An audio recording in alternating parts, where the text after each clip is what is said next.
Nico's getting paid, and this could have tremendous impact on Brandon Aiyuk's contract.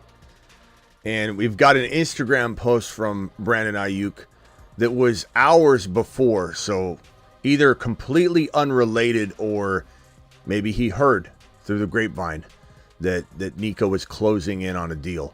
So we have that to talk about and more. Of course, we've got Joe Burrow. Joe Burrow doesn't have his boys there, T. Higgins and Jamar Chase at OTAs. What's that mean for the Bengals offense? Do they struggle out of the gate in 2024? This has been a team that has had a tough time in the past having a quick start to the season. This isn't a good thing. How long could the Bengals be out with both Jamar Chase and T. Higgins? T. Higgins could be a while. So we'll find out more on that. We'll talk about that and more. And then more Josh Allen news. Josh Allen and Keon Coleman, that's going to be a thing. That's going to be a problem for the NFL. And Bill's offensive coordinator talking about Josh Allen and the offense being his, allowing Josh Allen to cook. The Fantasy Football Show 8 p.m. edition begins right now. File on in. Live from the FantasyFootballShow.com studios. It's the Fantasy Football Show. Live! Monday through Friday, 8 p.m. Eastern. Smitty is also live whenever news breaks. From the FantasyFootballShow.com news desk, here is your breaking news. So here we are discussing all this. Appreciate everybody being in the building. Hector, everybody in the building tonight. File on in. We've got, what's this? On my 4th year watching Smitty, finally learning how to use these gizmos. What does that even mean, Outlaws? Me learning gizmos or you learning gizmos? You mean you're finally learning how to text in the chat? Well, we welcome you, pal. Glad you're learning gizmos. Sir, Dev in the building. Theo, appreciate all of you. Travis. Nico Collins getting paid, getting inked, getting his big fat contract, ladies and gentlemen. And Nico's getting a deal that very much puts a potential, I don't know, either bridge between the Niners and Brandon Aiyuk potentially, or maybe a roadblock. It could be either one. You could look at it either way. The deal that Aiyuk is asking for is $30 million per year. The deal that Aiyuk wants is St. Brown money, not Nico Collins money. When these deals happen, they sometimes trigger a reset of the expectation for the wide receiver that's to come after the wide receiver that just got inked. Meaning that, like Deshaun Watson for the quarterback examples, when Deshaun Watson got his $230 million guaranteed, every quarterback thought, okay, now I'm getting 230 plus guaranteed, because it's all a ladder, right? The one quarterback goes, the next one climbs on his shoulders to get his deal, etc., etc., etc. Hit that thumb up button on the way in the door. 35 thumbs up. 35 of you have wiped your feet at the front door. Do it and do it live. Appreciate you. So you would think, like, okay, Nico gets signed. He's going to go not above A.J. Brown, not above St. Brown, but like he's going to get Devontae Smith money. He's going to get something along the lines, because let's be honest, Nico and Devontae Smith are on the same level playing field. Their roles are the same. They're both kind of like, could be number ones, but probably are not because of the talent level in the wide receiver room on the offense. There's a lot of reasons to think that you'll never get full value out of or production out of Nico or out of Devontae Smith because of the wide receiver room, which isn't a bad thing. It just means that the wide receiver room is just jacked up. It's all juiced up and it has like tons of talent, and you're never going to need to lean on any one of the wide receivers. But Nico and Devontae Smith are like this. Aiyuk he's right there. Like, you might, if you're a Niner fan, be like, oh, Aiyuk deserves way more than Nico Collins. Nico Collins isn't as good as Aiyuk. You can say whatever you want, but he's in the same boat.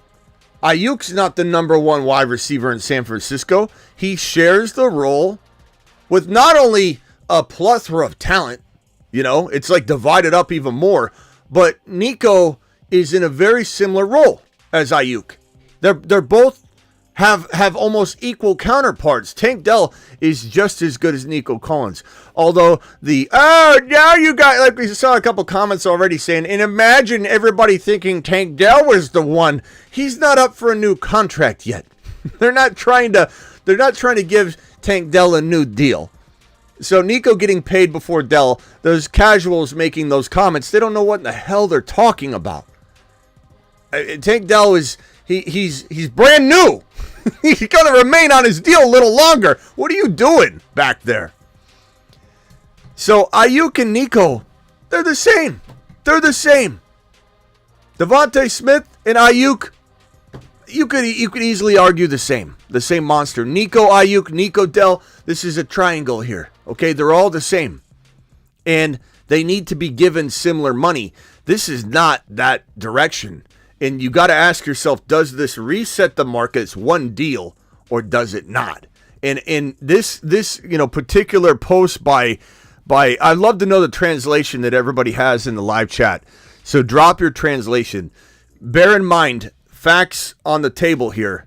This post was 6 hours and some change before the Nico Collins news dropped. About 6 hours roughly before the Nico Collins deal. Maybe 5 hours and 50 minutes.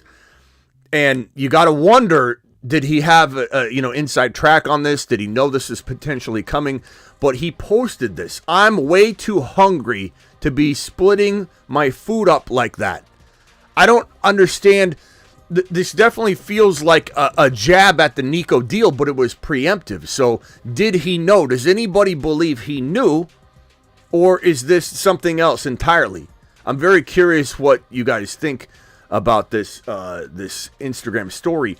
We do know, and if you can see at the top, he has no other stories on the day. He's not talking about something previously. He's not even being very active on social media. He literally came on stories, dropped one story, and he usually does story reply to what's going on with his contract.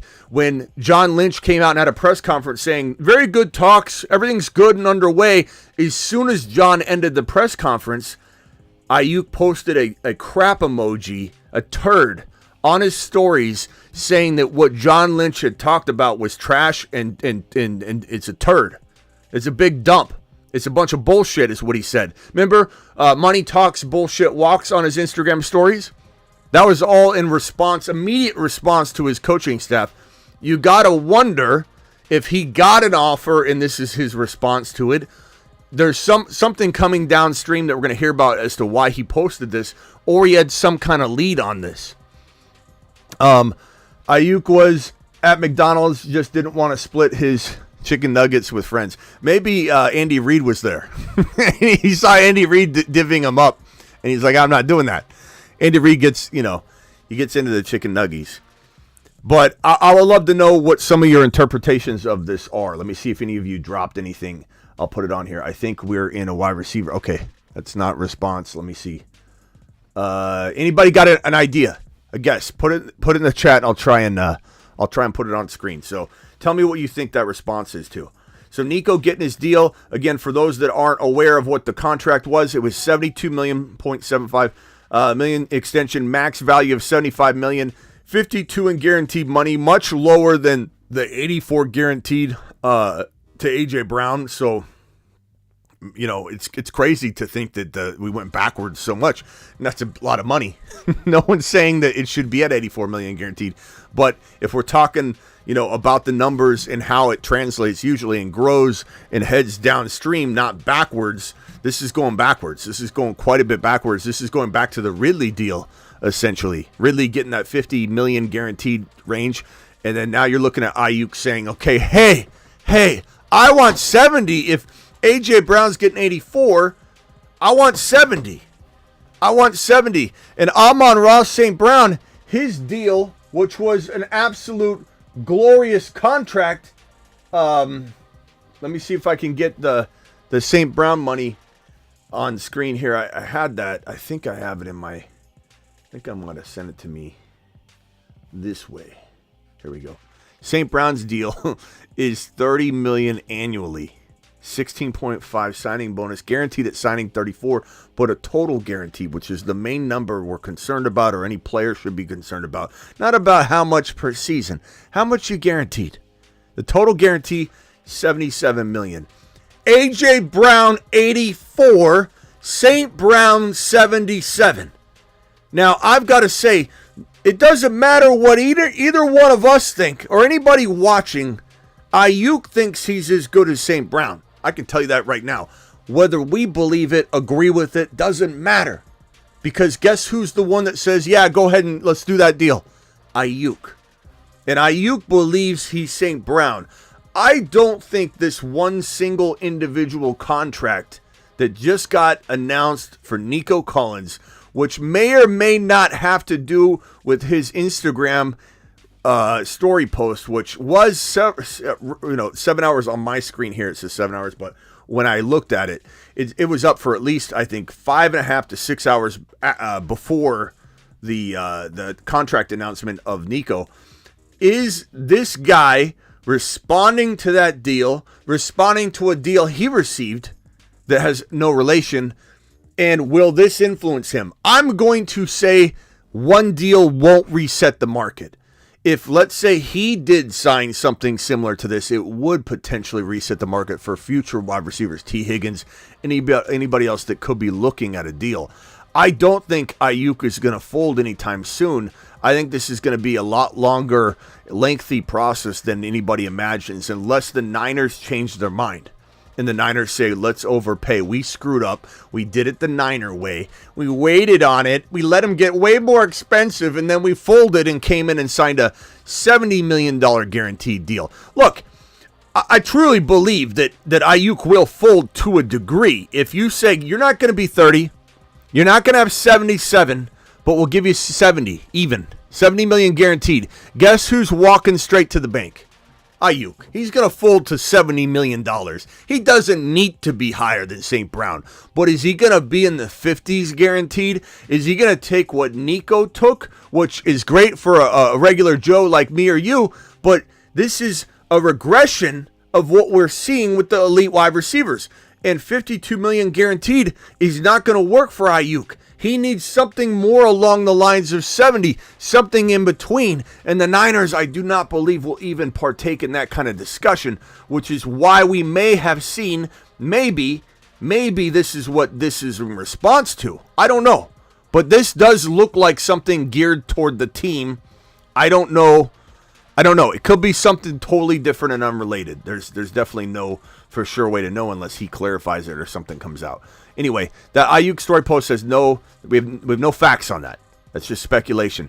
Let's jump over to the Joe Burrow situation. Joe Burrow back on the field as the Bengals are underway with their OTAs. Look at this marvelous man. His hair is glowing. It looks like he's been bathing it in the T-Law milk. We might have to change the T-Law milk emoji over to the Joe Burrow emoji, who his hair grows, by a foot each off season.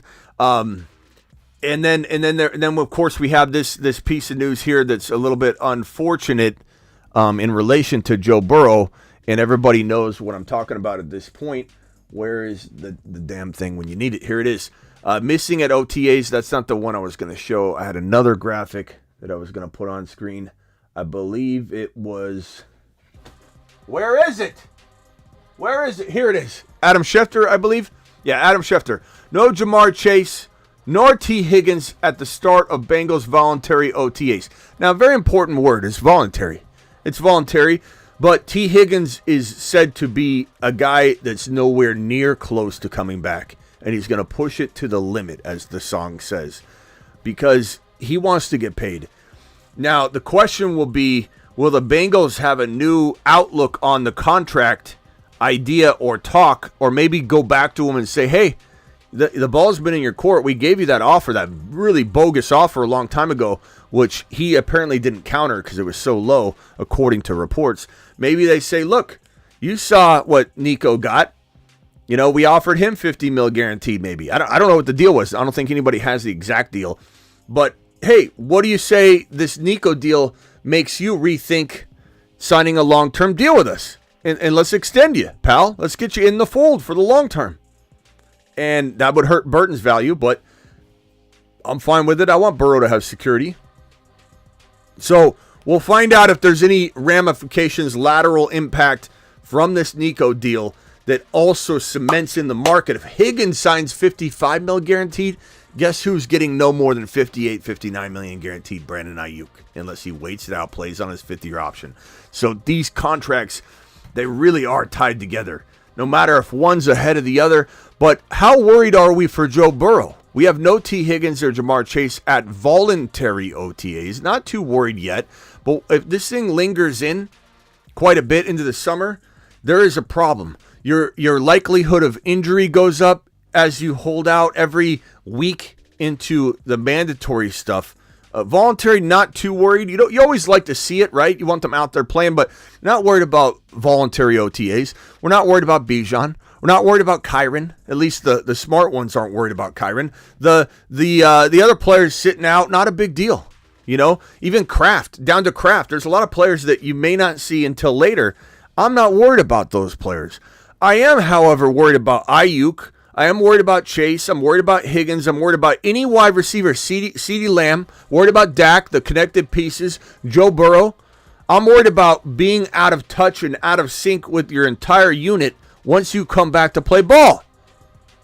And I don't know. It feels like either one of these guys is going to be showing up anytime soon.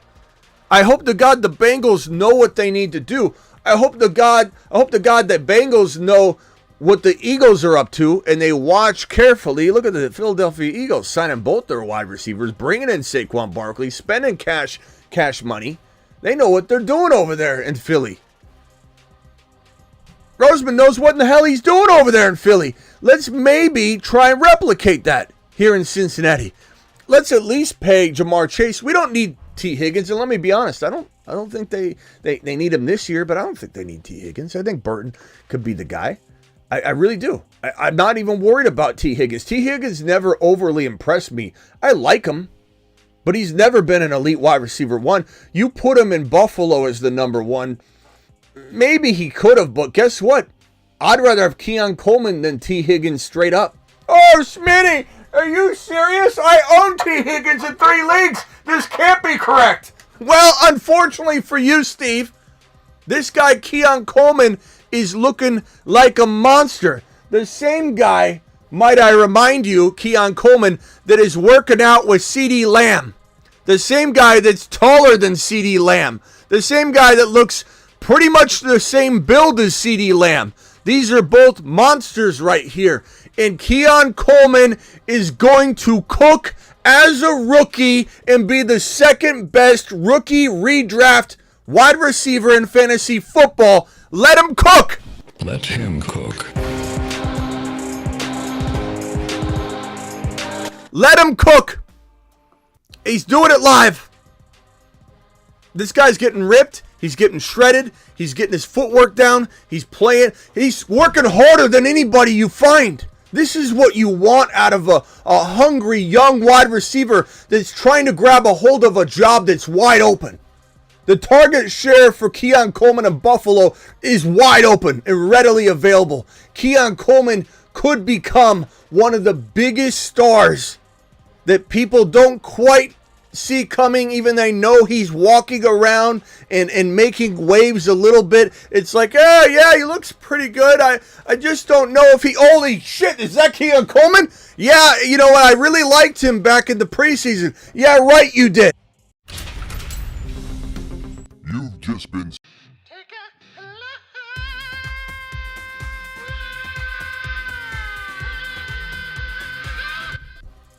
And there's going to be haters. There's going to be doubters. There's going to be people like Buckeye. No offense, Buckeye, but we're going to send you on a lap. I love you, Smitty, but Keon's going to bust. Here, this is what I think of that.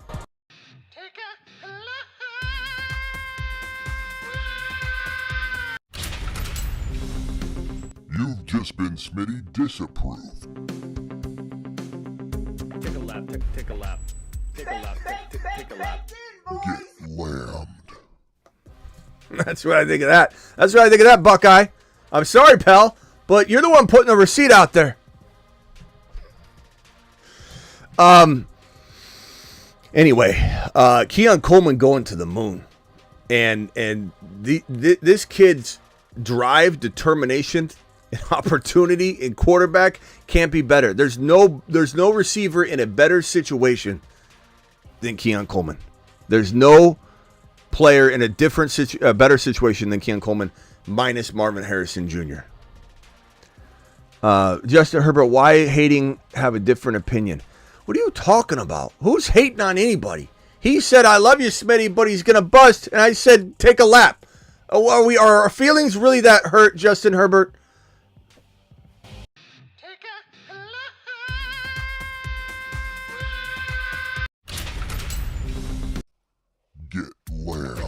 Take a lap. Get loud.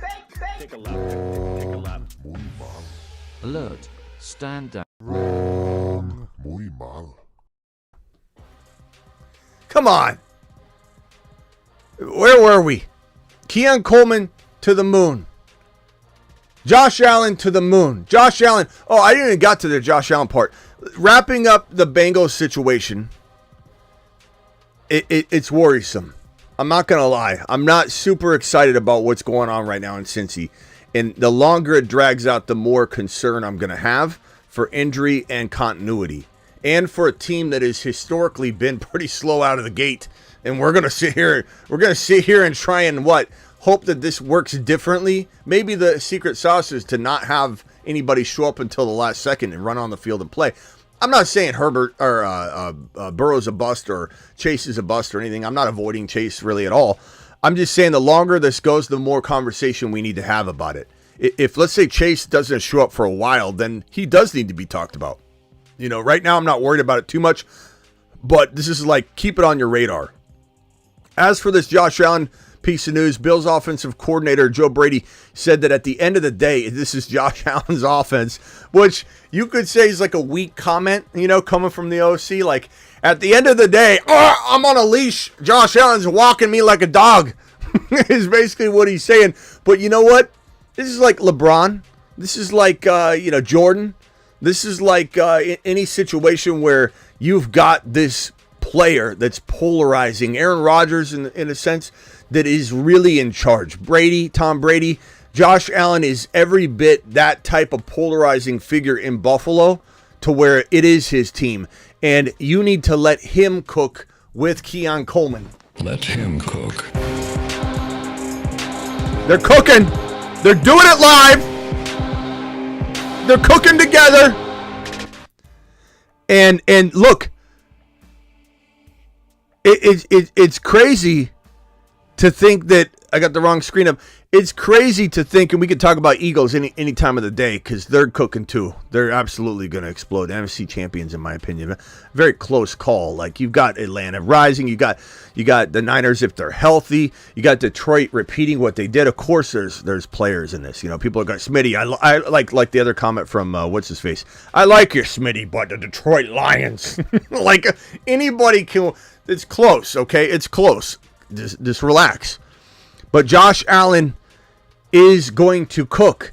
And this right here lets you know that he's calling the shots. If he wants to run the damn ball, he's going to run the damn ball. This is a 45-plus touchdown season out of Josh Allen. Shorten the field a little bit with the new kickoff return rules. Who knows how many touchdowns these guys score. We might see a couple 45-plus total touchdown quarterbacks, a handful of them. We don't really know how the rules are going to get affected. So, 45-plus touchdown easy for him. It could be a 50-touchdown season. That's how good this kid is. And you give him quite arguably one of the more exciting wide receivers. The one wide receiver that Josh Allen says he wanted most. You've just been You love to hear a quarterback, even if he's blowing a little bit of smoke. Maybe he wants MHJ and then Keon Coleman. You've just been Smitty. Either way, I'm fine with it. I'm not, splitting hairs here. We're not all idiots. This isn't our first rodeo, at least some of us. Of course, we know that it's better to have Marvin Harrison Jr. than Keon Coleman. But at the end of the day, is it crazy to think that Josh Allen's being genuine to a significant degree of any wide receiver capable of being had by the Buffalo Bills at even the 28 overall before they traded it? he was the number one wide receiver that Josh Allen wanted that was attainable, even if you consider the idea and concept of getting Brian Thomas Jr. That's what Josh Allen's essentially saying. He's not saying he wouldn't take a Dunze or Neighbors or MHJ, but those weren't in play. Of all players in play, Josh Allen said to Keon Coleman, I wanted to play pitch and catch in the NFL with you more than anybody. And that right there is the secret sauce that's going to connect this situation and turn hardworking player that's out there looking like an absolute ripped machine and Keon Coleman practicing and playing and running routes and looking like a well-oiled machine, going out there dominating with CeeDee Lamb, replicating CeeDee Lamb, learning with CeeDee Lamb. You hand the next potential great wide receiver first in the entire combine in miles per hour data. When running the gauntlet on the field, running routes, he was the fastest wide receiver out of all the wide receivers at the combine. Maybe not in the 40. That doesn't matter. On the field, running routes, he was the number one wide receiver in yards per or in miles per hour. The fastest wide receiver at the combine according to that data. This kid working harder than anybody. Go watch the footage. The guy's out there trying to outwork everyone.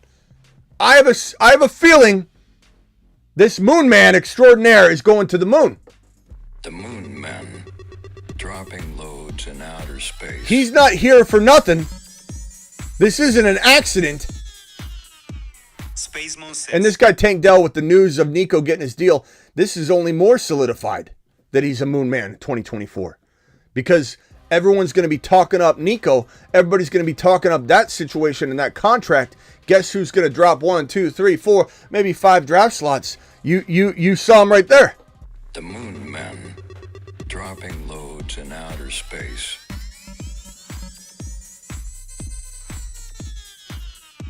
Space Moon 6. Space monsters indeed. And Nico paid, Keon Coleman and Allen. No shows for Higgins, Jamar Chase. I think we've got a majority of the news covered. And then, again, the Aiyuk situation is going to get messy. And I just don't know what that looks like. And I just don't know what that looks like for Brandon Aiyuk coming off of this contract. I really don't. And I think that anybody expecting Brandon Aiyuk in this situation to get resolved, there's only one hope for it to get resolved anytime soon. And that's if the Niners were to fold completely and say, what's the market? Okay, it's not $84 million. He's not A.J. Brown. It's probably not St. Brown necessarily, right? But let's give him $28 million. And let's give him a guaranteed amount that's above 60, 63, 64. Guess who's accepting that tomorrow? Probably Aiyuk. That would be folding for the Niners. That would be folding for the Aiyuk camp. They'd be coming to terms. And if I were Aiyuk, I would say, don't try and chase everybody. Aiyuk, get your 60+ million guaranteed, even if it's 60.0. Just get 60 mil guaranteed, walk away. I would tell him to do it. And maybe he would. Maybe he's going to say, forget it. I don't care. Okay, I'm going to bank on myself. I'll do a 3-year deal. That way I can play 2 and then get an extension. Because after 2 years, if you're playing elite ball, you're going to get extended. Or you can request a trade and he can get a new deal on the trade. So literally, he guaranteed 60 mil, 2-year deal. You still got a lot of time to get another contract. He might be able to fold on that in those ways. But if the Niners are really truly looking at paying him a Nico Collins deal, I believe that even if this response by Aiyuk was not to that situation, where's that Aiyuk story post? Here it is. Even if this was not related at all, I'm way too hungry to be splitting up my food like that. Even if this is to something silly that had nothing to do with football, and it wasn't, I believe we'll start seeing reactions like this. Mark my words, if the Niners don't come closer to Aiyuk's demands and meet him at least, a third of the way, you're going to hear a trade request come out of the Aiyuk camp.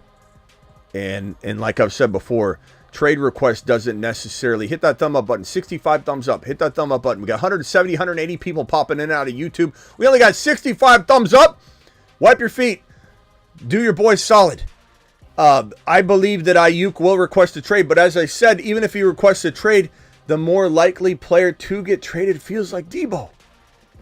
And the Niners are not in a rush to get rid of him. Requesting a trade, listen to the words coming out of my mouth, because some of you will later on, not the OGs or the real ones, the hater that's watching later in the replay, you're going to type something like Smitty, Aiyuk's not getting traded.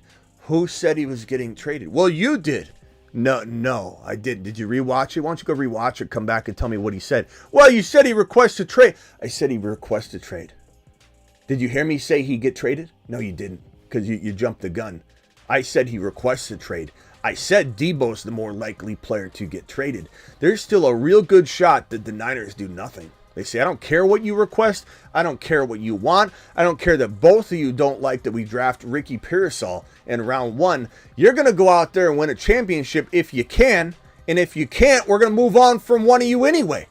So you go play on your 5th-year option, Brandon Aiyuk, and try and get the bag all you want. We might even franchise tag you and trade you later. But what we're not doing is giving away one of you guys for pennies on the dollar because you're unhappy. This is a business.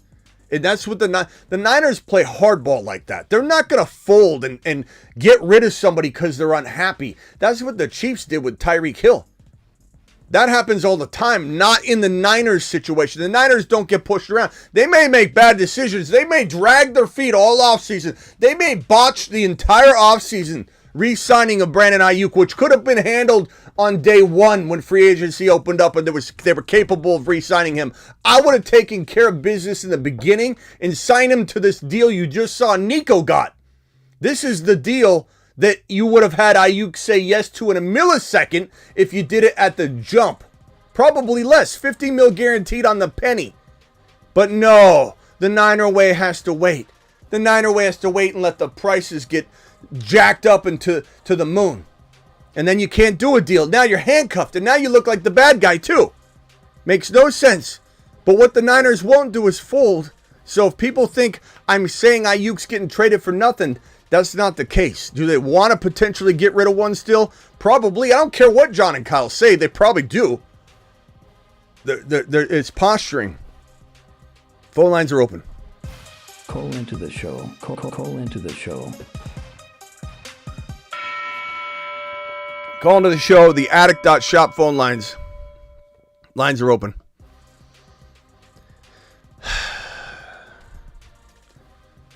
I just don't get why you would put your team, your fan base, and if you notice, everybody was at my neck about Brandon Aiyuk. You'll see when he gets his new contract right after the draft, you're going to be an idiot, Smitty, and you're going to have to say you're sorry. Those same people have slowly kind of been like, I don't know what we're paying him. I don't think we want to pay him that much. To now, you read comments like, he's not worth it. Let him go. Get him out of here. Trade him. He wants more than 27 million, 26 million. Then go leave. It's like the animosity I tried to explain to everybody that the Niner brass and the coaching staff is creating for the damn player. Poor Aiyuk. And I don't feel bad. I don't feel bad for the Niner brass. I feel bad for Aiyuk. And you might say, why do you feel bad for Aiyuk? I thought I'm not anti-Aiyuk. I wasn't anti-Debo. Debo was a moon man last year. And the year prior, when he did have his holdout situation, I went to bat for him more than the Niner fan base. I was in Raj's live stream constantly going, it's not Debo's fault. It's the Niners' fault. And everybody ripped into Debo constantly, created so much animosity.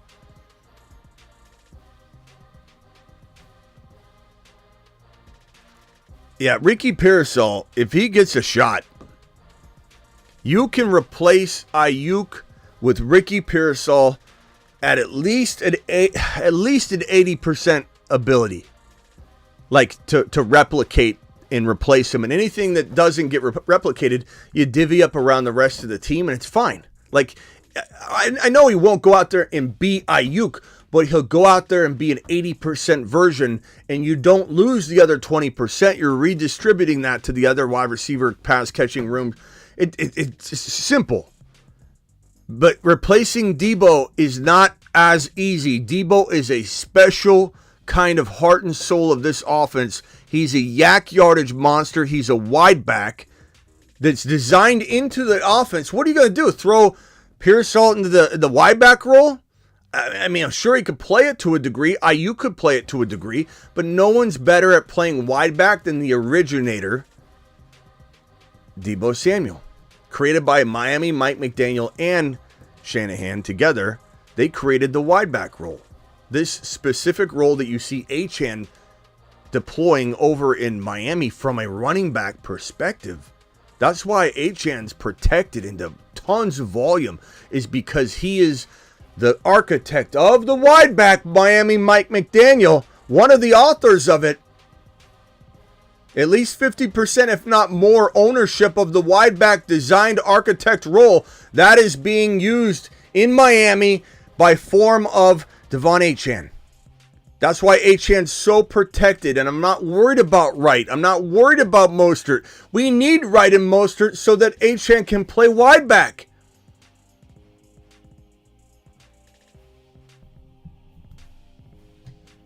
Theo says Keon almost as slow as Estime.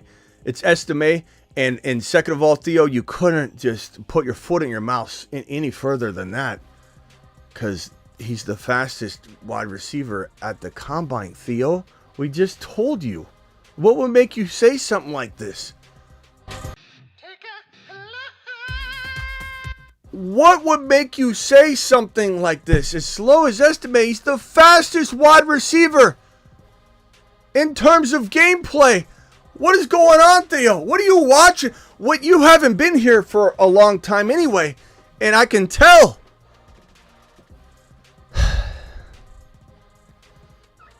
Oh my God, Theo. You need another one.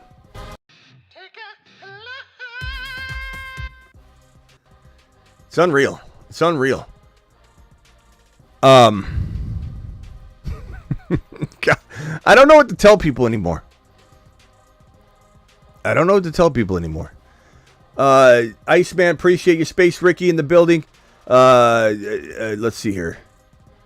Ronnie Bell, I think, is better than Pearsall. Says New Age Outlaws. I like Ronnie Brown. The problem is it doesn't appear that the Niners like him. I love Ronnie Bell. Ronnie Bell is quick. He's fast. I think that if you got rid of Aiyuk and plugged him in, instead of drafting Pearsall and you took a Dejean, you could have still taken McConkey if Pearsall didn't fall. But this Ronnie Bell should have been given a shot. He is a really good player. His efficiency's through the roof. I've said this before, that the Niners should have went with Ronnie Bell and made some sort of big, crazy move to bolster other positions and figured out a way to give this kid the trust and put him in the Aiyuk role. Or Ronnie Bell's the real. The only problem is, can he stay healthy? We'll find out. But this guy had like 3 touchdowns, I believe, on like 9 touches. He's efficient as hell, man. How many touchdowns did Jennings have? 1 on like 30 receptions or something like that. And this kid Ronnie Bell 9, and he has 2 or 3 touchdowns. Ziggy, how many touchdowns did Ronnie Bell have in 2023? I believe it was 3. In the 2023 season, Ronnie Bell had 3 total touchdowns, all of them receiving. 3 touchdowns. Ziggy, how many receptions did Ronnie Bell have in 2023? I believe it was 9. Ronnie Bell had 14 receptions in 2023. 14 receptions, 3 touchdowns. Ziggy off. That's not a huge sample size, but it's something that needs to be considered and understood, and it's not. And apparently they don't trust him over in San Francisco, just like they didn't trust Danny Gray, who was a phenomenal prospect that Shanahan flushed down the toilet. I love Ronnie Bell. We talked about that. I talked about that on this channel a number of times. Ronnie Bell is actually one of the craftiest solutions around Brandon Aiyuk. but they don't want to explore it. And you know what? People aren't ready for it anyway. And they probably never will be because Shanahan's going to flush it down the toilet.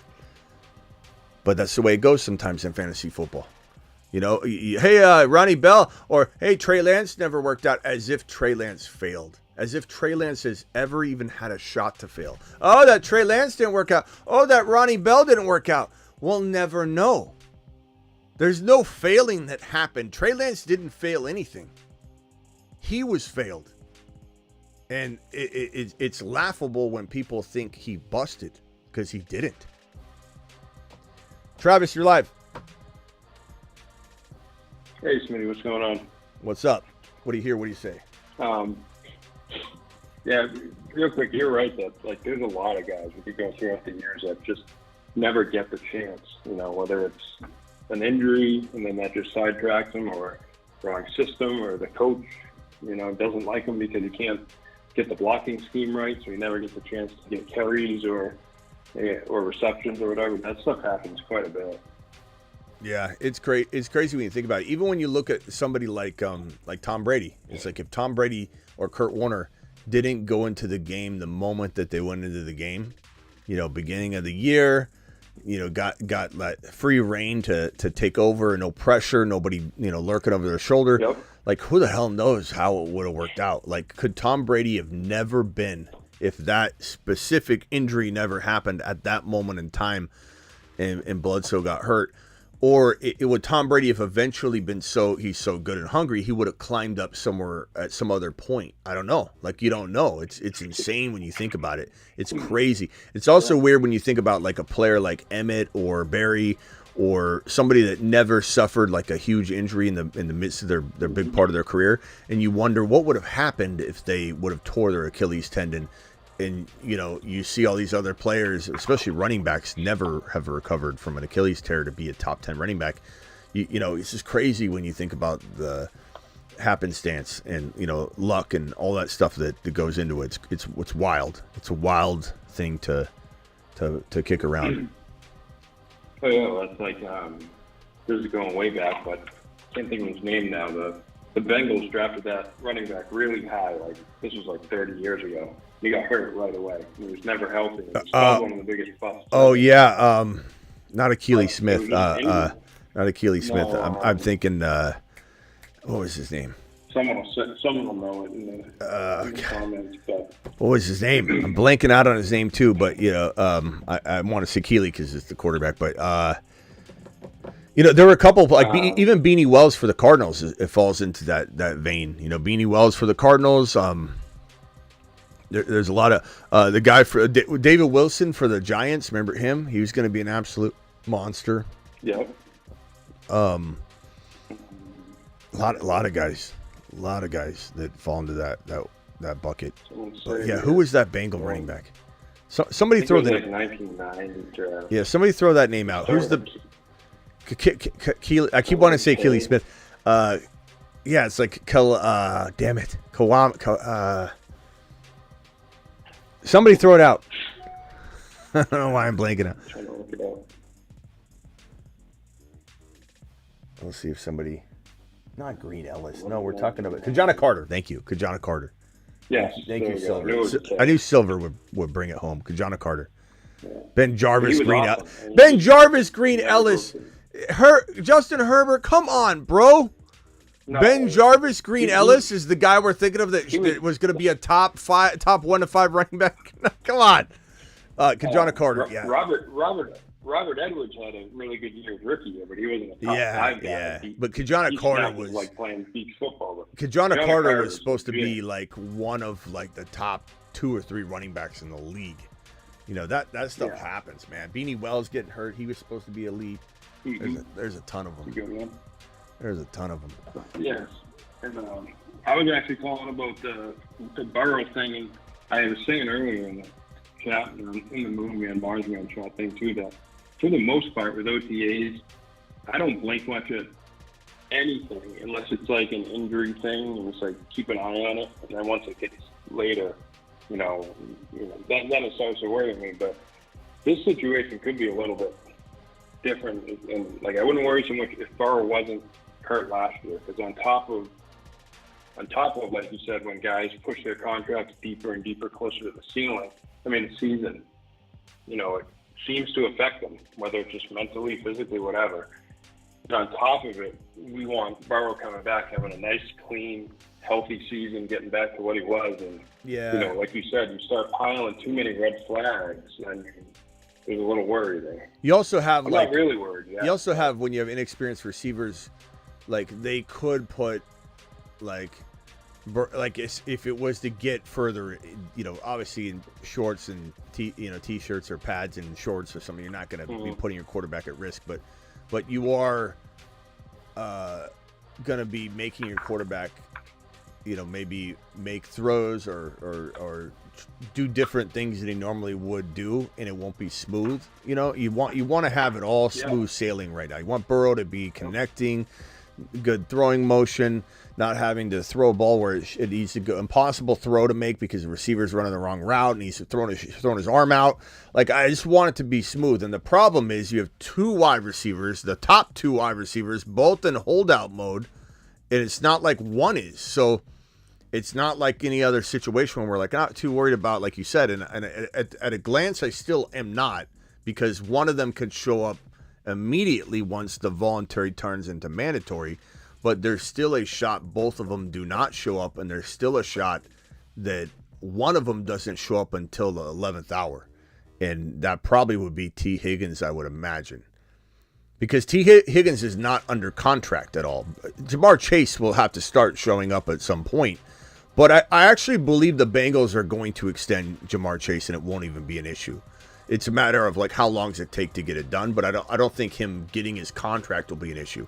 But I don't want them to wait to a point where he gets injured because he's waiting too long for the contract. But I think that if they're on any one of these two cases, it's this one right here, Jamar Chase. They're not worried about T. Higgins too much, and nor should they be, because unless this new Nico deal makes them say now we can do this because T. Higgins says, "Damn it, fine." I concede. I realize that I'm getting Nico's money now. That's what you guys offered. Let's go ahead and do it. And they might say okay, or they might say, you know what, we changed our mind. You know, we're gonna roll with what we got. Who knows? Who knows? I think they're unless T. Higgins is willing to take a deal similar to that, I think they're planning for life without him anyways. Like, they could franchise tag him, I guess, right?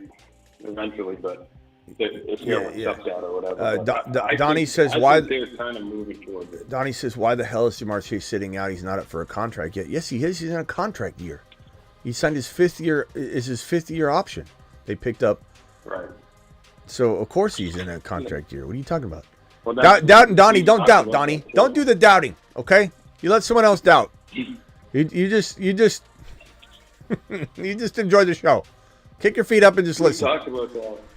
How, like, wondering if in the future, whether it's with a CBA or just how teams approach it or whatever, the whole fifth-year option is almost becoming like, I mean, I guess it's just like a negotiating window. Yeah. I mean, if you're good, the fifth-year option is just, but it's par for the course. I kind of get tired when people are like, oh, the players, if you're under contract, you should show up. Like, I get that whole hard-line stance, get off my lawn, but this is the standard protocol that has been very much, you know, a stamp of approval has been given by all the teams in the league.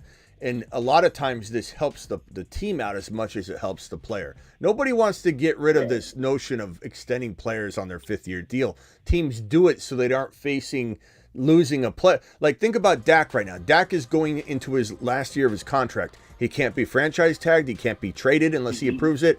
You are 100%, if you want Dak, very glad that you can sign him a year early and go through this. So everybody's saying that, they don't know what they're saying. Deckard are the best players, best BPR, best players. I think you mean best players available, BPA. Is that what you're saying? Are the BPA players listed in order on the website? So best player available is not something I can list out for everybody. It's gonna be, of course I'm gonna give you my ranking, right? I'm gonna give you a ranking on the fantasyfootballshow.com. It's gonna be different than ADP. you want to make sure you're not drafting off it, because I might have somebody ranking, like Marvin Harrison Jr. is going to be ranking so much higher than you need to take him. So you need to manipulate the ADP data that is being shown to you in the pre-rank list, the suggested rank that everybody sees. That's the ADP. And so you're going to want to manipulate that ADP. But can I provide anybody best player available? No, because best player available encompasses your entire draft. It encompasses what you're going through. What's your build look like? Who's left on the board? How many running backs have gone off the board? Best player available. I got Deckard on the line too. It is very much dependent on what is happening at the current moment in time when you're on the clock. So there's no way to list that in a ranking. Although you're going to have my rankings be aggressively different than the ADP, if that makes sense. So you don't live and die by that ADP. You just take top guys. Yeah. No one's suggesting anybody. I have people say that once in a while. Smitty, so best player available is taking the highest suggested rank. No, that's auto drafting. That's being a Bob or a Sebastian, if you will. Deckard, what's up, Deckard? Does that answer your question? What's up, Smitty? No. My question was best per round. You have your best per round rankings. I wondered if each of those were listed. Is it in order, or is it just those are the people? They're listed in probably, I would assume, the order of their cost, I imagine. So it's probably in terms, it probably is majority in terms of their rank, I'd imagine, but I would say that it's going to be dependent on a few things that, like I said, when you're on the clock. So best player per round rankings is what he's talking about. So I have rankings on my site. Go check it out. Code DRAFT will get you 10% off. The rankings, the redraft, the dynasty, the superflex redraft, the superflex dynasty, the top 200 redraft, the top 200 dynasty, the super rookie rankings, which are my rookies and sophomores together, which I coined so many years ago, and everybody's using that now. Rookie rankings, and then now the best per round rankings, which I introduced, I think, a year ago or 2 years ago. And basically, it shows you round one, who are the best picks in that round. There'll be like 3 or 4 names. Then who are the best picks in round two? There'll be 3 or 4 names. Sometimes there'll be 2 or 3 names. Sometimes there'll be 6 names. But every round will have a list of players that are my favorite players in that round, to kind of give you not necessarily draft everybody in that, but give you a sense of, okay, I see this player floating in 3 of the rounds, meaning you might see Kyron Williams eventually listed in best player in round 2 and best player in round 3. He's going to be replicated in both of the rounds because he does fall into both rounds. So then you got to ask yourself, what is the likelihood I could get him in the last round listed in the best player per round rankings? Meaning, can I get him in the third? If so, then Smitty's trying to tell me he's the best pick in round 2 and round 3. So what do you think he is in round 3? A home run over a round 2 pick. So you gotta keep into account all that, because a lot of players will be in multiple rounds because their range is huge. I'll say that website and the show won me 2 leagues last year. I appreciate you, bro. You got another question, Deckard, relating to anything on screen here? Aiyuk, Higgins, Chase, Jamar Chase, Joe Burrow, Josh Allen, Keon Coleman. Anything else? No. Xavier Worthy's going to be better than Coleman, though. He's got a better quarterback. I don't hate the take. I don't agree, but I don't necessarily hate it. Is there a world where it could happen? Absolutely, but I don't blame you. Well, I appreciate you, bro. I'll talk to you later. All right, later, Deckard. See, that's anybody says, oh, you can't, like Justin Herbert, you can't disagree on this channel or something like that. No, it's not that, bro. It's pretty much approach in the way you handle yourself in the chat or the phone line. Disagreeing's fine.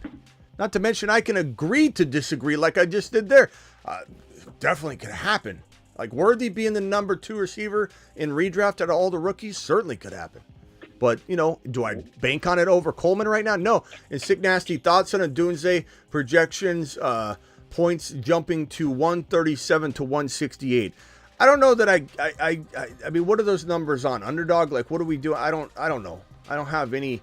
I would guess if this happened on Underdog, Sick Nasty, or anywhere, any platform or wherever this was that you're talking about, it probably is relating to, I would suggest, the catching up of a lot of things. So if you're looking at, let's say, a consensus ranking out there, like industry-wide average of some sorts, you're going to have a lot of the rookies completely just low. Like, I don't know if you remember, like when we were drafting on Underdog, you have to go so far down to find the rookies. It's taken until now for a lot of people to, because not everybody's 365 like your boy Smitty. Not everybody throws their rookie rankings in from the jump.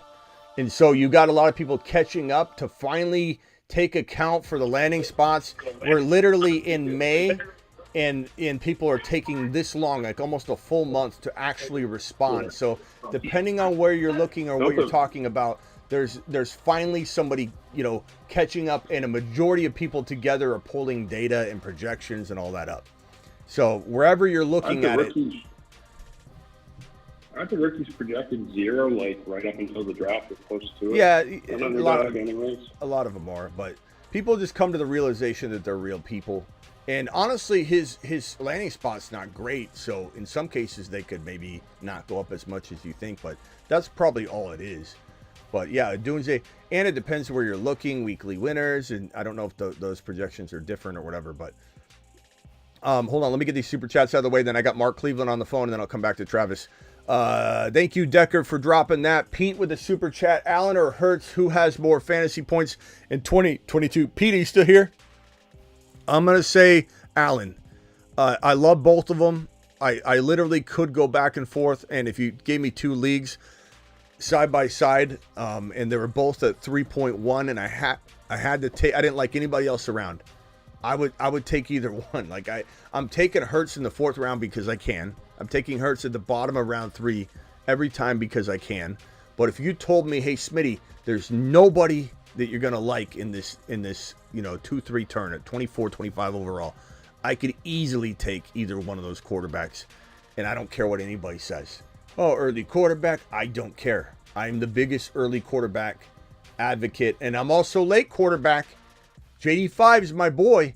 Burrow, we've done this before, the song and dance. There's no limit on my ability to like a certain strategy. Best player available. That's what I shove down everybody's throat every day. Best player available. Josh Allen and Hurts are oftentimes best player available as a 3rd or 4th drafted player, whether anybody likes it or not. Pete, appreciate you, my guy. Pete to the freaking moon. But I'm going to say, what I was going to say is if I had 2 leagues side by side, I'd take Hurts in one and Allen in the other. Like if I truly only played in 2 fantasy leagues, I would not want both of them in case injury happened. I love both of them so much I'd want to diversify. Mark Cleveland in the house. What's up, my guy? Just enjoying the program. Attaboy. How you been? What can I do for you? I'm doing good. I was just looking at, you had one draft already, and I was just looking at the running back room here I got on this draft, and to see what you thought about it. All right, hit me with your RBs. Actually, hit me with your whole team. Prescott, Gibbs, Jacobs, Garrett Wilson, Diggs, Ferguson, Devontae Smith, Kenneth Walker. Hold on one sec. Devontae Smith, Diggs, Garrett Wilson, Jacobs, Dak. Okay, Gibbs, Dak, Jacobs, Garrett Wilson, Diggs, Devontae Smith. Who'd I miss? Kenneth Walker. There's 3 flex. Okay. Smith, Walker, and JSN and flex so far. 10 or 12 man. Love on the bench. 10 or 12 man. It's 12 man. Wow, it's a good squad. And it's 21 deep too. We had 21 rounds. You know the easiest way to do a roster evaluation, and I do this a lot during the season, is I just basically start assigning rounds to the team. So I say this is a round 1 guy. Garrett Wilson's a round 1 guy. Jacobs is a round 2-3, but let's call him top of 3 round guy. Diggs is a round, to me, he's a round 4 player. He's got easily round 3 value, but let's just call it round 3-4. But Smith to me is a round 3-4 player as well. So maybe we call it a 4. Walker is a round 5-6 player for me. Dak Prescott, we'll call it like 6 to 8. So you have a 1, you basically moved your second rounder up into round 1 in my eyes, getting Garrett Wilson. I honestly could argue Devonta Smith as a 3. Like, your team is not missing anything. The problem we have when people reach and have a draft where they have, let's say, Dak, they grab Nico in the second round, they grab Jacobs in round 3, let's say, and then they reach on a player like someone give me a reach in round 4. In round 4, I don't know. Yeah, listen. Who? Six Flowers. Okay. You already for. I love Flowers, guys. I really, really do. I almost am hesitant to ever say a negative thing about the guy because he's gonna have such an opportunity this year. But like, this is the kind of team that you would draft in round. And then who would be the let's say the first round player is AJB or whatever. So you got a round 1 guy in AJB. You got a round 3 to 4 guy in Nico. You got a round 3 guy in Jacobs. You got a round 4, 5 in Flowers. You got a round 6 to 8 guy in Dak. This is the kind of team that looks like you raptured their second rounder from them. You just took it away and said, okay, now go draft without your second round pick because of the reach of Nico. This team looks very slim. Your team looks fantastic. You got essentially 2 first-round players. And I love JSN. That's fantastic. Devonta Smith, you could say, is a round 4 guy, but it's still a great team.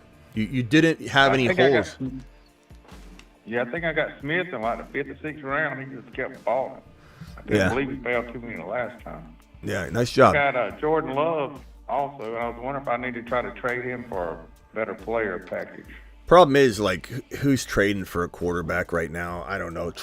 Put him up for grabs. Yeah, they're not much.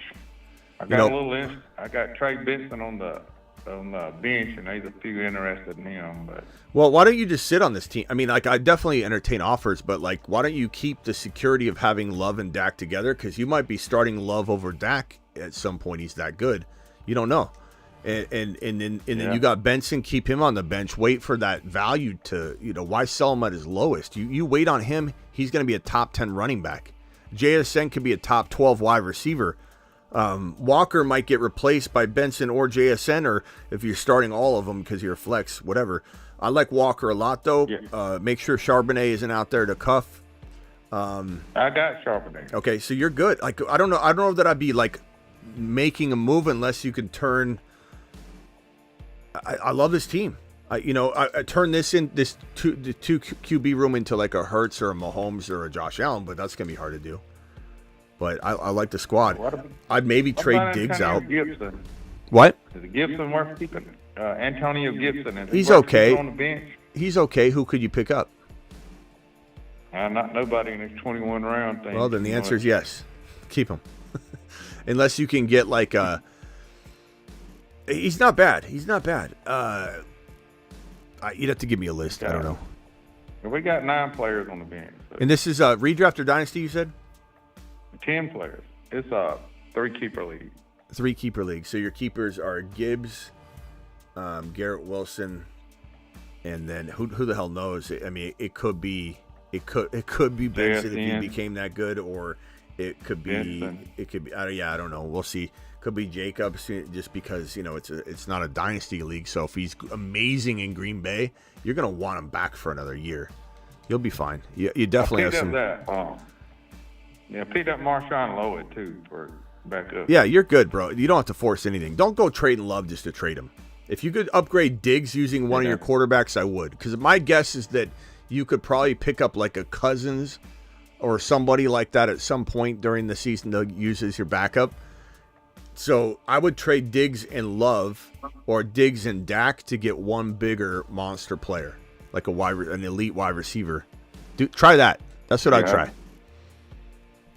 All right. Sounds like a plan. Go look at the teams that don't have great quarterbacks. My guess is, though, in a 12-teamer with the deep quarterbacks in the NFL right now, I don't know you're gonna find somebody that has like their weakest link is gonna be like a Cousins or something. They may love them, like how you gonna, or they have Caleb and they're like, I want to start Caleb. Like, I don't know, but go to the couple teams that might look a little shaky at quarterback and to see if they'll be interested in Diggs.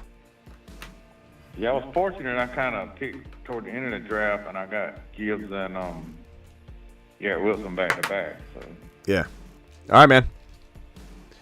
All Mark right, thank Cleveland. Later, bro. Call back if you got another one. Thank you. Travis, anything else? I don't think so. I had a question. I can't think of it. Anyone else on the line right now? Not right now. Not right now. Phone line's open if anybody wants to call in. I'll be back to do another show. We've done one show already today. This is the second show, and then I'll come back and do a draft show. So I don't have a problem making this one shorter unless we get a couple phone calls here. Then all of a sudden we end up being here another hour and a half. You never know. But dial in. We got 226 total in the room right now. We got 100 thumbs up. Thank you guys for punching that. 150 plus from YouTube.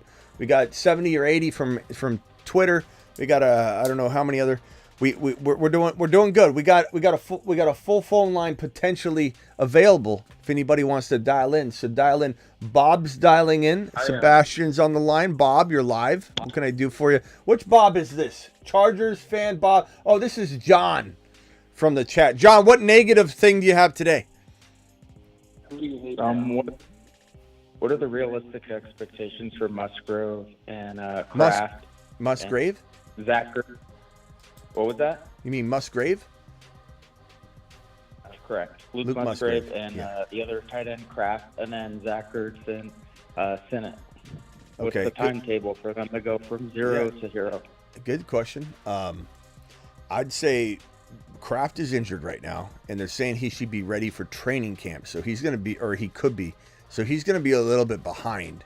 Not that he's got, tons and tons to I don't want to say learn. He could always learn. He's always going to get better. But that gives Luke Musgrave a huge leg up and advantage.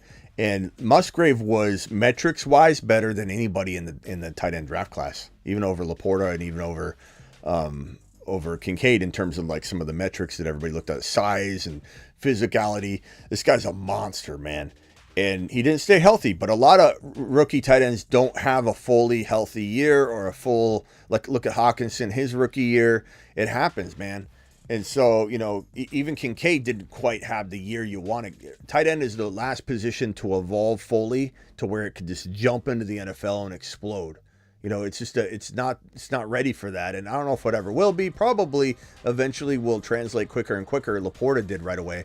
But it is a much harder thing to do for a tight end. Wide receivers can jump right into the NFL and explode. Running backs have always been able to. And quarterbacks now can jump into the NFL and explode. I would say cuff them together. Get Kraft and Musgrave together. It's great to have them together. Especially in best ball as your second tight end. Like you go earlier tight end and then you grab Luke Musgrave, and no one's going to draft Kraft. He's there. He's available there in the last round in almost every draft, plus because he's injured.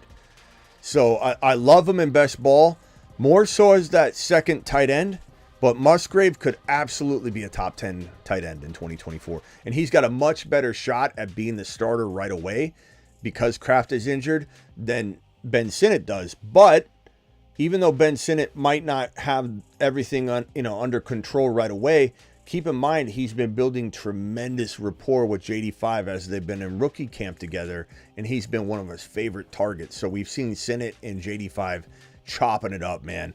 Just playing catch all rookie camp, looking good. And Ben Sinnott has the best shot at, not saying there will be a better player than Bowers in this tight end pool, rookie tight end pool, but Ben Sinnott has the best chance of being the Laporta and will trump the elite tight end Bowers like Kincaid got trumped by Laporta.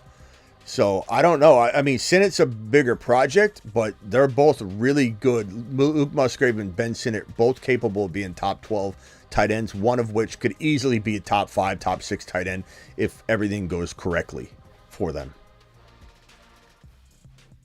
Appreciate it, Smitty. Have a good night. All right, thanks, John. Call back if you got another one. All right, Mark Cleveland dropping a $20 hauler. He says, great show. No, great super chat, Mark. Alert. Super chat alert.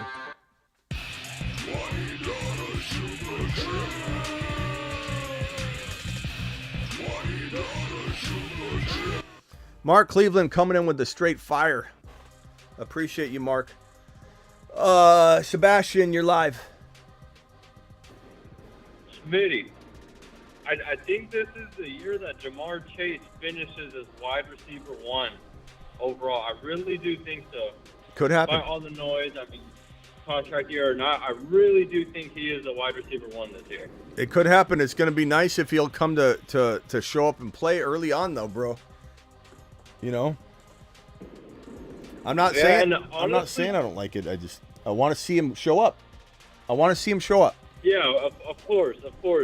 And I do think T. Higgins will have a better year than we do think. I really do think that these Bengals are going to be back on a revenge tour. Yeah. And I also do think Joe Burrow is going to be one of the best values in fantasy. Very much all those things could be true.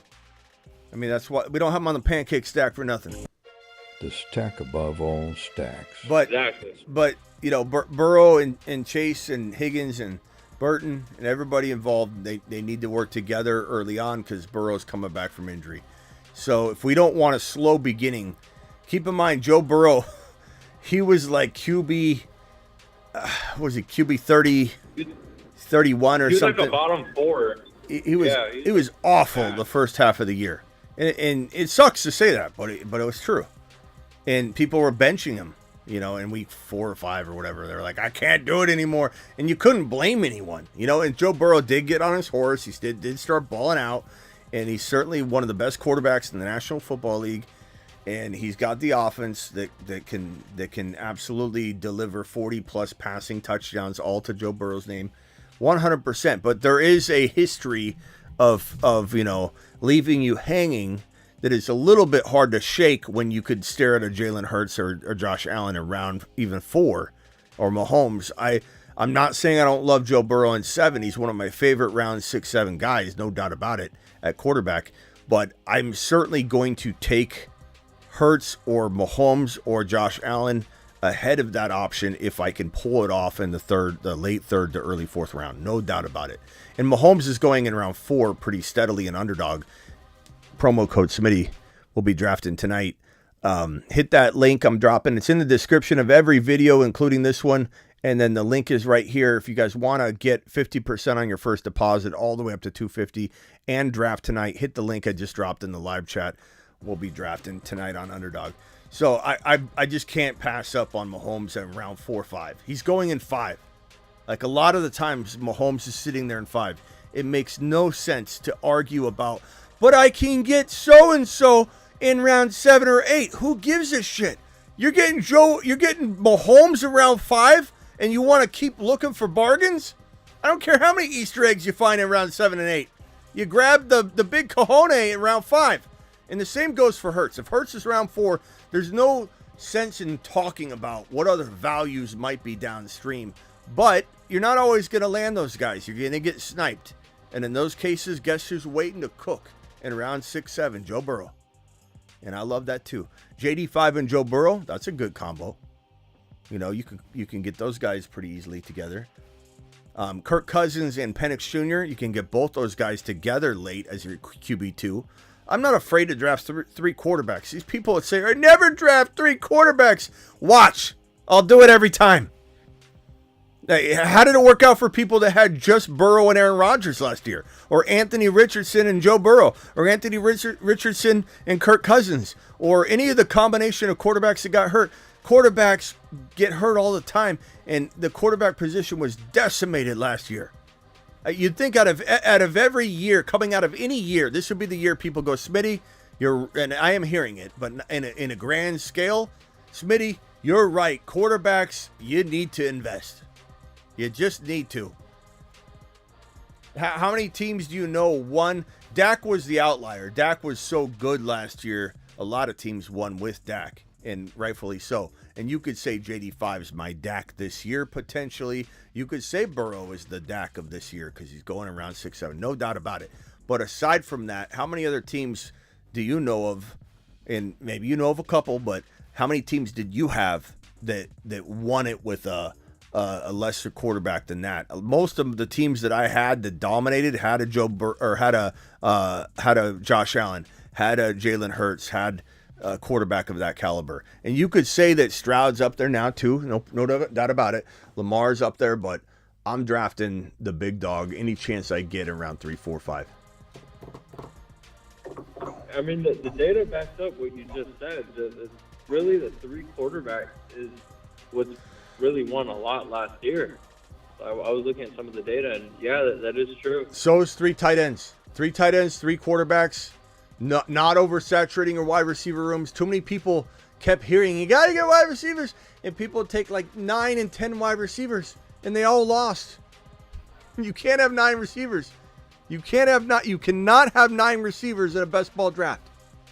Not when you have 18 roster spots. You're gonna get killed at the other positions. The sweet spot is gonna be like 7. You can get away with 6. The running backs you're gonna want between 5 and 6. You don't want 4. You don't want 7. There's a lot of, I mean, anybody can win anything, right? There's gonna be somebody. There is a statistical probability of somebody drafting, 3 RBs and being a top 10 finisher, but guess what? It's gonna be one person in like 3 years of data. Like, you can do anything you set your mind to it. Sure, maybe you can win with 1 tight end, but you're gonna hear about it one time. Somebody cracked the top 10 because that tight end didn't get hurt and they stacked everywhere else in this weird way, but the odds of it are so slim to none. There's just a certain build that you want to stay within the confines of.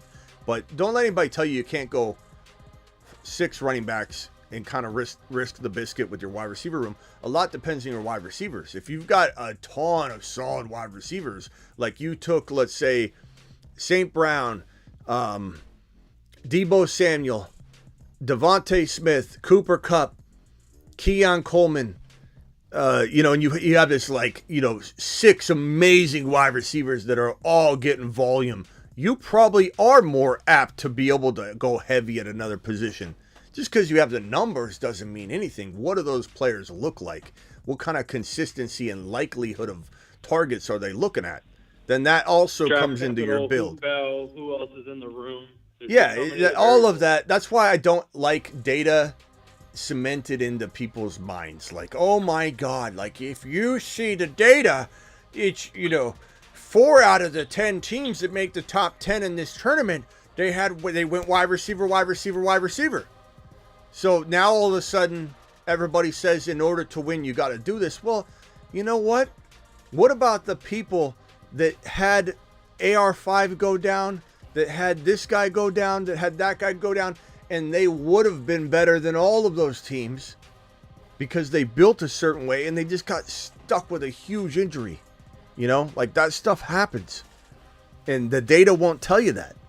So that's why best player available at the end of the day is all I truly care about. Stacking is an accessory, not a necessity.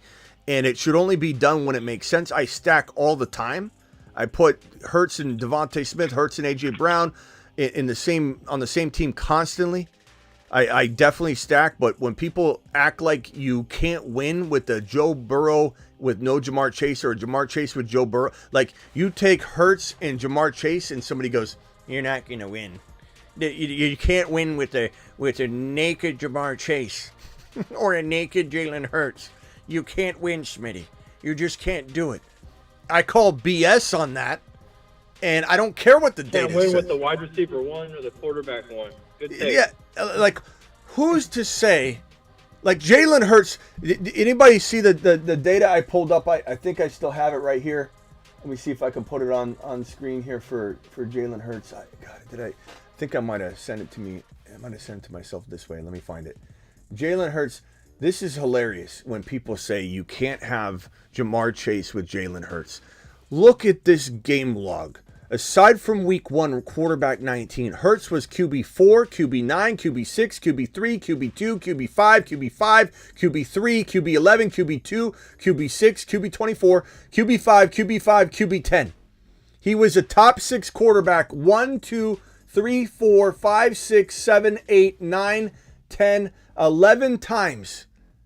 Out of 17 weeks, he was a top 6 quarterback.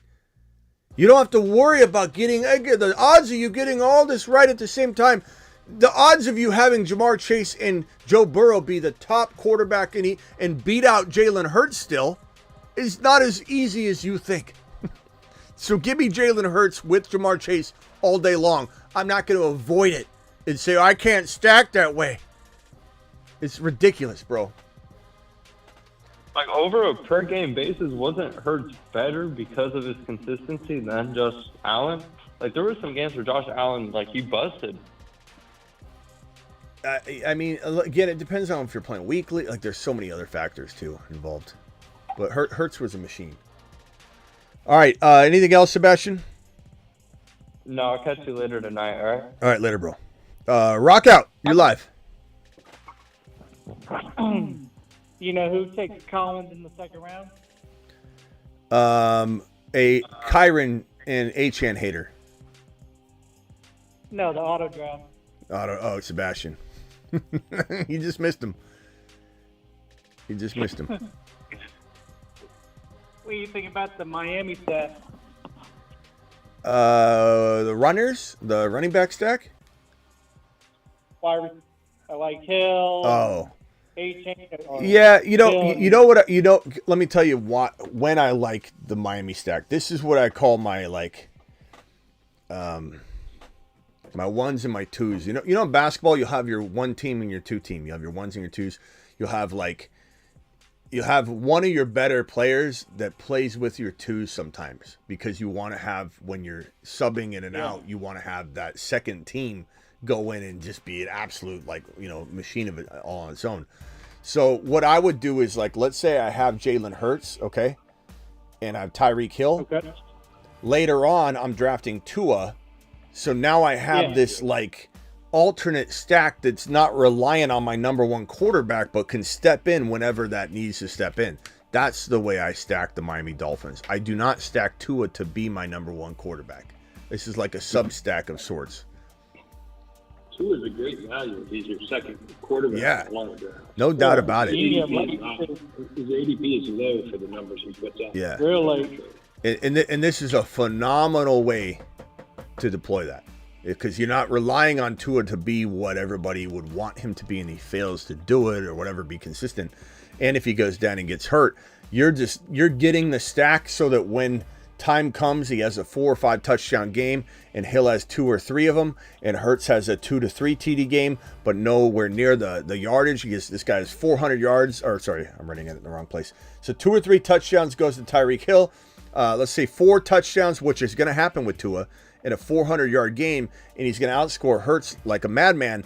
That game, the stack benefits you and smashes for you. And this goes for weeklies, especially in conjunction with normal best ball. Because in the weeklies, you definitely want to have this potential of having somebody outscore Jalen Hurts, and especially somebody tied to a player that could get you 2 or 3 of those touchdowns that Tua is going to have. So this is one of the more crafty second quarterback grabs if you have Tyreek Hill or Waddle. 100%. How about Hill and A-Chain if the A-Chain fell? I'm not as into the quarterback running back stacks as much as everybody else. I'm not. I mean, would I take Tua in the same scenario? Yeah. I guess I would, but I'm not thinking about it as much, trying to target it and force it to a degree. Obviously. Yeah. So definitely think it's not a bad idea. But yeah, I'm more about the wide receiver quarterback, the tight end quarterback stacks. I don't really, Barkley and Hurts will be interesting though. I like that stack a lot. I mean, someone has to get the goal line work. Yeah, and So I think there will be some touchdown passes going to Barkley, but I think they can both coexist. I think Hurts and Barkley could have games where they're rotating, punching touchdowns in. And they both get 2 or 3. I can't wait for the Eagles to. As for Buckeye, what are you doing tonight? I feel like somebody else has got Buckeyes. I don't know if this is his burner or what's going on here. Tua won't fall, LOL. What do you mean Tua won't fall?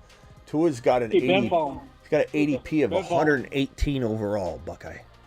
118 overall. You tell me you tell me how that's not LOL. Give him double-digit rounds. Buckeye, what's going on tonight with you? What's this anti-Buckeye in the building? You want a buck? He's Tua's 118, bro. 118. Give me Kyler, Brees, Gibbs, London. I don't mind that. Kyler's this is also what I do. So I'm gonna I've had a video on this for a while that I never finished. I got to redo it because some of the ADPs have changed. But this is the video in a nutshell. It's very similar. It very much incorporates what we're talking about. This is like the craftiest way to quarterback stack. So let's go with Hurts. I love that example. You got Hurts and MHJ on your squad, and you draft Kyler. So this is another way. I don't want Kyler as my number one. I love Kyler as my number two. There will be days that these two connect and outscore Hurts, and this is another way to stack. You don't have to do all your stacks at the top of the draft with your top guys, meaning Hurts doesn't have to connect to Devontae Smith or AJ Brown. You can do your stacks later on when it looks like you are going to, miss the boat on being able to stack. Like, oh, he drafted Hurts and he didn't get AJ Brown. You might even pass on AJ Brown to get MHJ. And people are like, why would you do that? Why would you take MHJ and not AJ Brown? Well, maybe you just like MHJ more. I'm not saying that you should. I'm just saying in general, because you have another opportunity to make this a stack. You don't have to be beholden to the stack all the time. Everybody's so wild about it. It's crazy. Sometimes when it's like that, where you have the Hurts and you pass or aren't able to get those guys, but you're able to do, the second QB stack with Kyler or Tua or whatever. Sometimes I'll swing that around and take like a Goddard and put him with Hurts, just because sometimes if it's a tight end that can have those big blow-up games, you still get a little bit of a stack with those guys too. Oh, I guess he said fail. I guess he said fail, not fall. I don't know. It looked like fail, or it looked like fall. He said he won't fail. He won't fail. Okay. You should like it even more then. Yeah. There you go. If I read that wrong, my bad. Where's it at? I don't care. 2-0 won't. Is there a dot on that? It looks like fall. Okay. Sebastian's got one more. Sebastian, is this an auto recording? Are you auto dialing us, or is this a manual dial? This is a manual dial. Okay, I didn't know if you were into auto drafting that much. The whole area code and everything. Okay, what can I do for you? Oh no, I was just gonna say something about the stacking. You know what I've been doing to not to keep my eye on stacks but not reaching from is every time I pick a receiver like a Terry McLaurin, I'll just put JD5 in the queue just to have my eye on him the whole time, and then I'll pretty much do that for the quarterbacks for all my receivers. So even Roma Dudes, I'll do Caleb Williams, and then I'll just see whichever one falls, I'll end up drafting. Mm-hmm. I'm good with that. I definitely think everybody should be utilizing their queue. I sometimes am too busy when I'm doing the live stream to follow my own advice, but when I'm not, I always do. When I'm not live streaming and multitasking, but whenever you're on the clock, always queue somebody immediately and then go searching for your players. That way you have zero pressure to timeout. You don't even, sometimes I even let the timeout take my player. So I'm like, and I'll use that extra second or two and go, and then it'll time out to the guy that I queued. But always do that. Yeah, so or even if I'm sorry. But yeah, I agree with you in terms of I do so many drafts. I do utilize my queue quite a bit ahead of time so that when I come back to the team, I'm remembering the strategy I want. Also, anytime you pull up a draft, you got to click on your team, look at it, refresh your memory, and then go back to drafting. You can't just blindly draft. So have your queue prepped for that specific team. It'll remind you of some of your strategy. But yeah, if I draft someone, even like Cooper Kupp, say he falls to like late round 4, I'll like put Matthew Stafford in the queue, and then I'll just like put him in the back or something. Like I'll just line them all up in order, and I'll be like, oh, this guy fell, and then I'm like, oh, I got a stack. All right. Good talk there. Good talk there, Sebastian. Good talk, Smitty. All right. We'll see you later tonight. See you tonight. Sebastian's out of here. Rock out. You got any final thoughts here?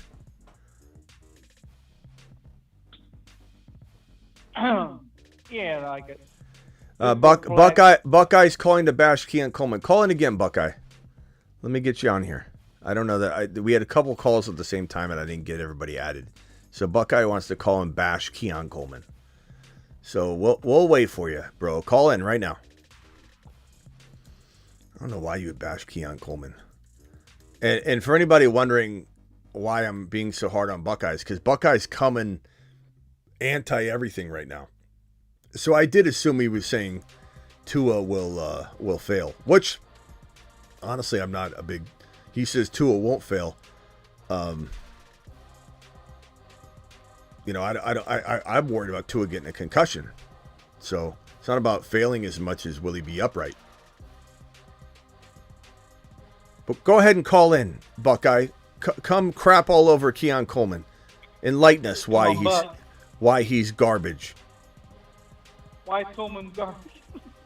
Tell us why Josh Allen's wrong when he says, "I want him. I want that guy." My main man. I'm not seeing you call, Buckeye. You said you called. I'm waiting for you. Come on, you need more buck than that. Yeah, JSN, Gino, Sam, Stack. I'm not Matto. I'm drafting JSN. And I'm just not going after Gino. I don't want Gino or Sam. I'm not doing it. I could get a better quarterback production every week.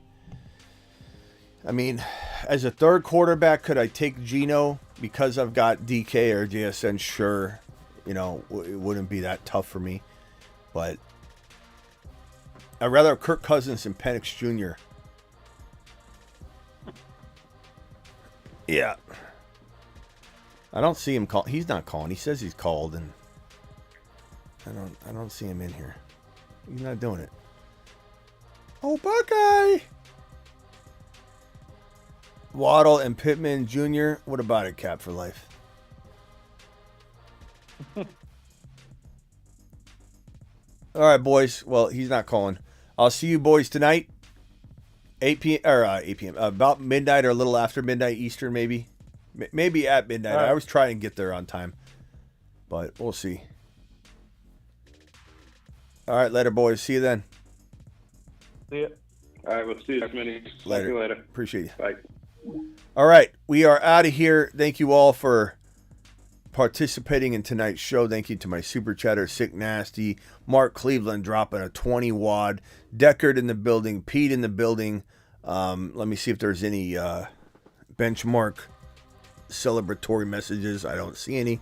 And then gifted memberships, not tonight, but maybe later tonight we will. Maybe DW or Wheel Snipe City will swing by and drop some.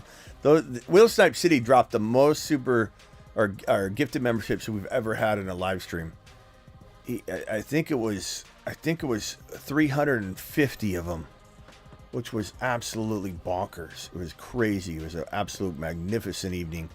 I don't know if anybody will ever break that record. Maybe he will, but it was crazy. All right, I'll see you all later tonight. Appreciate you. Live Monday through Friday, 8 p.m. Eastern, every single Monday through Friday. Hit that thumb up button on the way out the door. I'm live when big news breaks. I'm live Monday through Friday, 8 p.m., which is this show right here. Live when big news breaks. We did a breaking news show when Nico signed his deal. So 2 live streamers already today. And then we're live most midnights. That will include tonight when we draft on Underdog Fantasy. And if you don't have your app already downloaded and ready to go, then you're probably not going to get into the draft tonight. So make sure you click this link now. Sign up using code Smitty. The link will insert code Smitty for you. and the link's in the description if you're watching the replay, or just use code Motion Smitty. detected at But the front code door. Smitty will give you 50% match on your first deposit. So you drop $10, they'll give you $5. 10's the minimum. $10 is the minimum. You drop 100, they'll give you 50. You drop 500, they'll give you 250, all the way up to $250. So get ready to draft tonight. I'll see you on the channel tonight.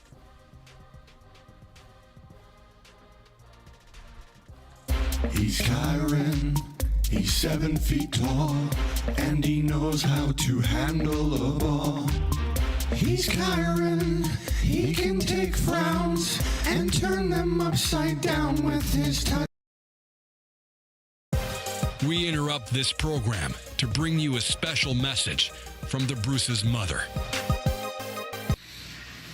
Get Bijan.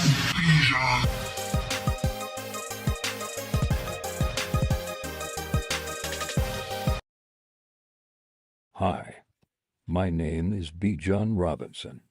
I like long walks on the beach. And, well, I also like scoring touchdowns.